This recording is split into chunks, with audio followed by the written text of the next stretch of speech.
गांव के एक किनारे पर मिट्टी का पुराना घर था। घर के आंगन में तुलसी का चौरा और बाहर नीम का बड़ा पेड़। उस घर में रहते थे रघुनाथ पिता, सुशीला माँ और उनकी 5 साल की बेटी अनु। अनु पूरे घर की जान थी। उसकी मासूम हंसी, गोल गोल आंखें और भोलेपन भरी बातें हर किसी का दिल जीत लेती।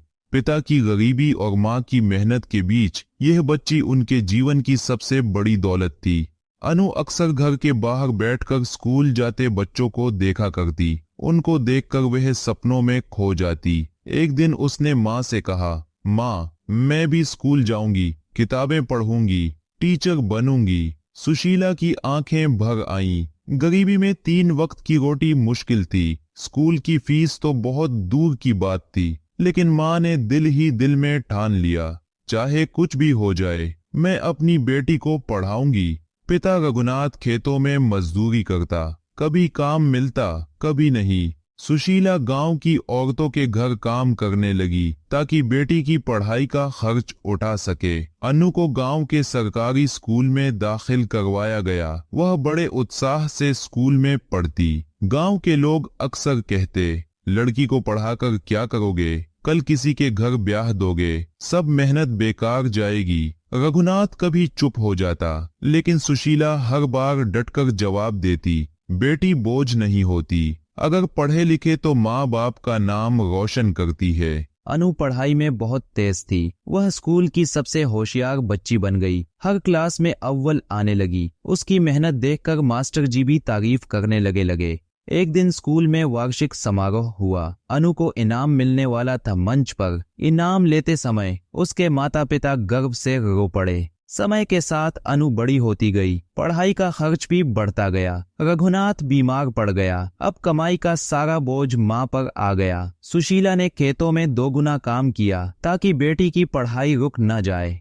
अनु ने भी माँ का साथ दिया। वह घर का काम करती, फिर रात में रात को पढ़ाई करती। गांव वाले फिर ताने मारते, लड़की को इतना पढ़ाकर क्या होगा, आखिर तो ब्याह ही करना है। लेकिन माँ बेटी ने किसी की परवाह नहीं। 10वीं की बोर्ड परीक्षा आई। अनु दिन रात पढ़ाई करती रही। परीक्षा के बाद जब रिजल्ट आया तो पूरे जिले में टॉप उसी ने किया। गांव के वही लोग जो उसे रोकते थे अब तारीफ करने लगे।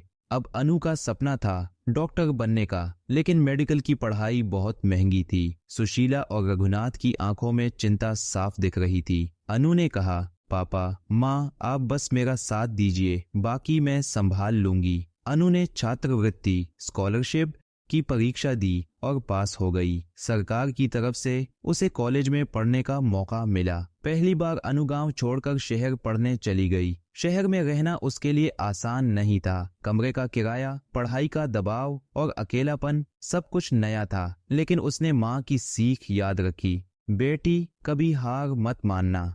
धीरे धीरे उसने अपनी मेहनत से सब कुछ संभाल लिया। पढ़ाई में अव्वल रहती और हर इम्तिहान में अच्छे नंबर लाती। उसकी लगन देखकर प्रोफेसर भी प्रभावित हुए। गांव में माँ और पिता अब बूढ़े हो चले थे, फिर भी वे अपनी बेटी पर गर्व करते थे। गांव वाले अब उन्हें सम्मान से देखते। कई सालों की मेहनत के बाद अनु डॉक्टर बन गई। जब उसने सफेद कोट पहना और अस्पताल में काम शुरू किया तो गांव में खुशी की लहर दौड़ गई। रघुनाथ और सुशीला की आंखों में आंसू थे। ये आंसू गर्व और संतोष के थे। अनु गांव लौटी तो पूरा गांव उसे देखने उमड़ पड़ा। लोग कहने लगे, देखो यही वह बेटी है जिसे हम बोझ कहते थे, आज हमारे गांव का नाम रोशन कर रही है। बेटियों के माता पिता अब अपनी लड़कियों को पढ़ाने के लिए प्रेरित होने लगे। सुशीला की आंखों में चमक थी। वह सोच रही थी, लोग कहते थे बेटी बोझ होती है, लेकिन आज मेरी बेटी ही मेरा सहारा है। अनु की कहानी यह बताती है कि बेटी कभी बोझ नहीं होती। अगर परिवार साथ दे तो बेटी हर मुश्किल पार कर सकती है। शिक्षा सबसे बड़ी ताकत है जो जिंदगी बदल देती है।